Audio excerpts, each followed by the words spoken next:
best winning smile. All right. Thank you for joining us once again. This is our Spring Tech Spectacular game panel. We have 4 different teams here with us today, representing 4 different games.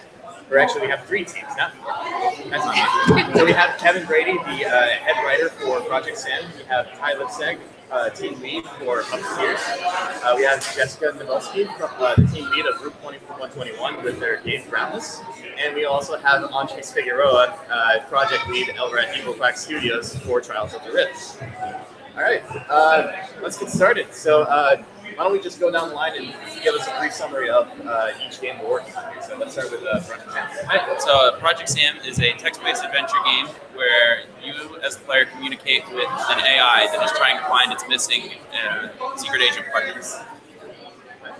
Let's hear about Into the Grove. In the Grove. So, In the Grove is a 2D narrative adventure where you try to solve a murder that takes place in a 2-dimensional world. Groundless. Yeah, Groundless is a 2v2 couch co-op game in which you're building and destroying the environment to summon your guardian spirit, and also collecting offerings to use to summon your guardian spirit. Can they hear? Yes. Oh, there's. Yeah. Trials of the Rift. As probably a lot of people know, it's a 2v2, also couch co-op game where a bunch of apprentice wizards form teams of 2v2 and go through a series of trials while a looming rift, of course, tries to make their lives much difficult. I think it's very interesting, and this was no way planned whatsoever. We have 2 2v2 games and then 2 narrative games. Oh, no way planned at all. Totally not planned whatsoever. So let's get right down to the nitty gritty of it. What was the inspiration for making these games? All right. Well, Project Sam started way back as an experimental games concept that was just a text-based game. But we decided to expand it as an EGS game for a mobile device, focusing on Sam as our AI that changes as the story goes on. Oh, okay. So our inspiration was Chinese shadow puppets, and you know, we get asked this a lot: why Chinese shadow puppets? Why not Japanese? Why not African puppets? Well, the thing is, you know, those puppets are all puppets that aren't Chinese shadow puppets fall under a category where it's like they're 3-dimensional. They're controlled by you see the puppet. You know, there's no wall in front of it. The whole point of our game is to be ambiguous. And with shadow puppetry, everything is behind the scenes. So all you see are the shadows. Although that's not the case for our literal game, the inspiration came from the ambiguity of the shadow puppet and the art style of a 2-dimensional puppet. Yeah, the inspiration for Groundless is actually a game jam game that we did, and we found that was the most fun game, and we kept coming back to it throughout development, so we ended up putting that as our main senior project game. And then Trials. Well, it started as an idea our time we had Mickey, where he was heavily influenced by the game Hack/Backstab, where he wanted to think something like that, where people are kind of tussling with each other. And the idea kind of started as we wanted basically a race of objectives, a mini game gauntlet, and it just developed from there, and we just have added a lot since. Cool. All right. So making a game has its own like ups and downs, and it can be really difficult to actually see any progress going forward. So what's been the biggest challenge in production for all your games? I know for me in development of Project Sam, one of the big challenges has been working with the branching storyline and keeping track of how it branches and making sure that the conversations all flow, no matter how they fall down the branch. Honestly, I have to agree with you there. Dialogue is a huge part of the narrative game, as you would probably assume. But yeah, dialogue, getting that whole thing set up, getting the whole branch system set up, one of the hardest things easily. Probably harder than creating an entirely unique art asset. Before we continue, so you're both of your art, these games, these narratives, they're both completely original narratives, am I correct? So not only is it like coming up with the dialogue tree for that as well, but it's also, is there some sort of element of like creating that original dialogue? Oh, okay. So sorry, no. Our game is based off a story. Oh. It's a Japanese story, and it's like a 20-page book and we basically created our dialogue from that. We didn't take it directly, but it was inspired off of that book. Oh, okay. So for you, coming up with dialogue is a little more simpler because you have that steady base to go on. Well, so I wouldn't say it was simpler. I would say we had something to start from, but because it was only a 20-page narrative that wasn't made to be a game, we still had to take what we had and redevelop it to make it work as a narrative. All right, let's go back to biggest challenges with our 2v2 teams. Yeah. Grounds. So since our game is not a narrative game, I would not say we have dialogue as a problem. But I would say that our biggest obstacle in our game is making sure that our objectives are readable and making sure people know innately what they're supposed to do without having to have text on the screen saying, go here, do this, move here. So making something that feels intuitive that they're doing without having to tell them what they're supposed to do. Well, on one bigger end, it's the large team of about 19 people with interdisciplinary skills and managing that and having the communication between them.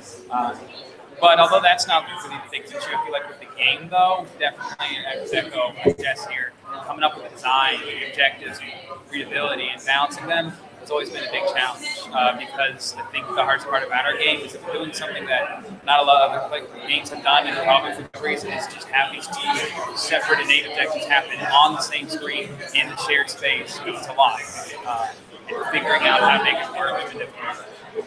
Cool. Now for the exact opposite of that last question, what has been like your favorite part of the game design process thus far? We're 3 months away from having these projects finalized, I would say. So what's been like the greatest thing to happen for each of these projects? I think it's been really great. We started recently with getting the text dialogue into the game and having the game actually display them as the messages. So I think seeing the pieces come together has been really good lately. Definitely art style. I want to give a huge shout out to our art team who did a very good job making our unique art style come to life. Actually seeing the shadow puppetry, the whole design of our Japanese art style in our Chinese shadow puppets come to life was a really beautiful thing, especially from where it started to where it is now. So. I have to say for Groundless, the best part of our game is actually watching players' reactions when they're playing. It's so fun to see a group of 4 people who may not even know each other get so excited when they're going and contesting for the final point that they're jumping out of their seat or screaming at the screen. It's such a wonderful thing. Definitely, that feeling there is good. It's very good. I think to go, the difficult things are also my favorite things, like having that big team and seeing them be able to like come together in every aspect, being in its own respects, all to some degree, or like having them work hard in their respective fields. It's always great to see that come together, even though it's also difficult and sometimes has problems. But I think just being able to see this team's hard work come together is a great thing, and then having players who appreciate that is the next level. Yeah, I've been hearing a lot of like good reactions from both the 2v2 teams with the competitive play. So that's good that that's coming across well and both teams are successfully achieving that. So, let's see. What do you think the most interesting part of each game is? I mean, all these games are vastly unique, but there's that one factor that every team feels like this makes everything different. So, what is that unique factor for each game, Sam? Well, I think for Project Sam, our unique factor is Sam, and the way you interact with Sam and how you treat it changes how Sam will react back to you as the game progresses. So, like, if you are really cruel to Sam and lower its empathy, it will start to be kind of more terse with you and give you snarky responses because it's just angry at you. For Indie Grove, I'd say the best part is probably our ambiguity. It was really hard. I know a lot of our trouble started with how are we going to get this game ambiguous? How are we going to make it so you don't know who the murderer is? I think we finally found a way to do it where it's unclear who the murderer is and you're always second guessing yourself. So I think that's a really unique part of our narrative. Yeah, I'd say for Groundless, our building destroying is our main mechanic, but even within that, the fact that it's communal and it's the same ground that everyone's building, and the fact that it's a multiplayer game really feeds into the whole communal ground being built and destroyed. I think that is our most interesting factor. The difficult thing, the favorite thing, and the interesting thing are very similar. And I'd have to say it's, once again, trying that thing of having two teams be able to completely interact with each other. Free to do that, but having their own objectives they're currently working on. So that way, every objective you think of, like, what's the defensive, what's the offense, because you're always sharing that space. So that's always been incredibly interesting about the game. But of course, difficult. All right. And then, so I know Groundless and Trials of the Rift, you guys are participating in the Xbox Creators Program, hoping to release this into Xbox Live as well as Steam as well. I just want, last question would be, where do you guys see your projects going forward? Where do you see your teams going forward after we present our games in Showcase in June? I know with Project Sam, we have the ending mapped out for the current story, but we would like to potentially, after releasing it, have the ability to expand the world and maybe expand the game in more of a series format than really a sequel. So considering our game is a mobile-based game, we're definitely going to put it on the App Store once it's polished. We're actually pretty close to getting it polished. We should have it done within 2 weeks. And then, honestly, yeah, it's going to look great on a resume. It's going to look great.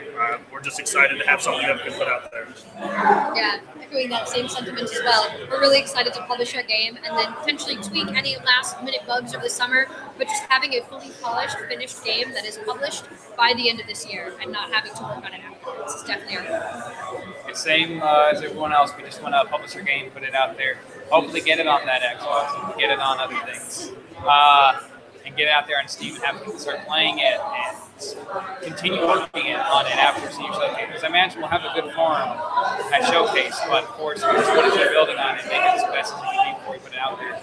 It's not just a profile, it's also having an actual game out there that people are Surprise, surprise, all the game teams want their games to be published. And Wow. people play them. That's Fantastic. I mean, as you guys said, great resume builder and the potential for starting your own studios after that. Thank you guys for joining me today.